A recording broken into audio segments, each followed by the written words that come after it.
여러분 안녕하십니까? NBS 투데이입니다. 중앙정부가 지자체에 배분하는 지방교부세가 내년에는 4조 원 이상 줄어들 것으로 보입니다.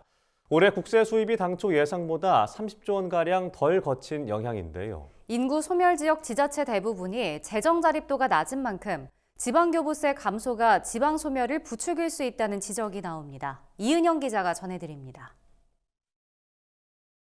내년도 지방자치단체 재정에 빨간불이 켜졌습니다.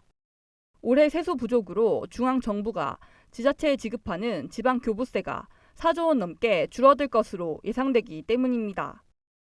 기획재정부는 9월 발표한 2024년 국세 수입 제축의 결과에서 올해 국세 수입이 당초 예상한 367조 3천억 원보다 30조 가까이 감소할 것으로 추산했습니다. 현행법은 내국세의 19%를 지방교부세로 이전하도록 규정하고 있습니다. 올해 예상되는 내국세 부족분 22조 1천억 원에 이를 적용하면 약 4조 2천억 원의 지방교부세가 감소할 것으로 보입니다. 최상목 경제부총리는 11일 기획재정부 대상 국정감사에서 세수 결손으로 인한 지방교부세 조정이 불가피하다고 말했습니다. 세수 결손에 따라서 어차피 내국세에 따라서 지방교부세나 교부금이 결정이 되기 때문에 어차피 조정은 불가피합니다. 재정 자립도가 낮은 기초지자체는 사업 수행을 위해 허리띠를 졸라매야 하는 상황입니다.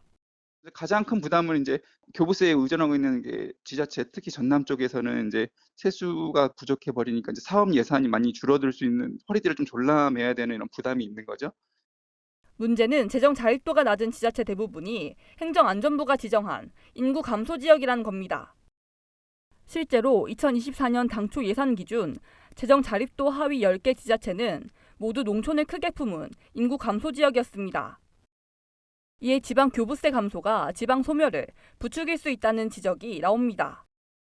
지방세 수입이 부족한 인구 감소 지역에 교부세마저 줄면 청년과 귀농인 유입을 위한 정책 예산이 감소하고 다시 지방세를 낼 인구가 줄어드는 악순환으로 이어지기 때문입니다.